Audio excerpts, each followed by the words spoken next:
મારું નામ મિલાપ પટેલ છે. મારે મણિનગરની અંદર મારી પોતાની એક પ્રોપર્ટી હતી. ફ્લેટ મારો એપ્રોક્સ 22 થી 23 વર્ષ જે જૂનો મારો ફ્લેટ હતો. ઘણા ટાઈમથી હું વેચવા માટે પ્રયત્ન કરી રહ્યો હતો, પણ સમહાઉ સેલ નહોતો થઈ રહ્યો.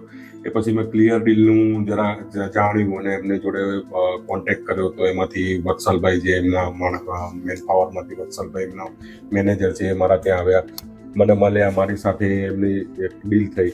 ત્યારે થોડોક મને ટ્રસ્ટ ઇસ્યુ હતો ક્લિયર ડીલ સાથે, કેમ કે હું એડવાન્સ પેમેન્ટમાં નહોતો માનતો. એ મેં વત્સલભાઈને પહેલાં બી જણાવ્યું હતું કે હું એડવાન્સ પેમેન્ટમાં નથી, પણ છતાં બી એક ટ્રસ્ટ મૂકી અને ક્લિયર ડીલ સાથે મેં ડીલ કરી.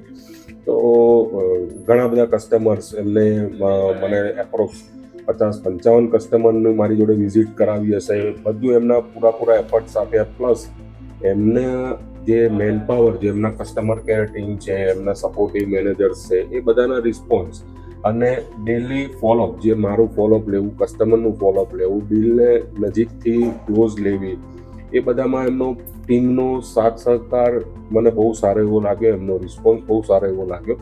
સેમ વત્સલભાઈને બી મેં વચ્ચે, કેમ કે મને બી થોડોક પ્રોબ્લેમ્સ એવા લાગતા હતા કે બહુ ટાઈમ જઈ રહ્યો હશે, પણ તો પણ મારું એક્સપેક્ટેશન કરતાં બહુ જલ્દી સેલ આઉટ થઈ ગયું. કેમ કે હું લગભગ 8મા મહિના ત્યાં ક્લોઝ કરી ગયો હતો, પણ ક્લિયર ડીલ્સમાં આવ્યા પછી મારું લગભગ 1.5 થી 2 મહિનાની અંદર પણ ઇન બિટવીન મારો દિવાળીનો સમયગાળો ગયો, એટલે 2 મહિનાની અંદર એમણે મને ક્લોઝ કરી આપ્યું. નેક્સ્ટ બી અમારું એવું છે કે કદાચ અમારા સર્કલની અંદર કે કોઈને પણ કંઈ આવી કોઈ બી ડીલ હશે તો 100% અમે ક્લિયર ડીલનો કોન્ટેક્ટ કરશું, અને અમે સેટિસ્ફાઈડ છીએ ક્લિયર ડીલના સપોર્ટથી અને કામથી. Thank you so much.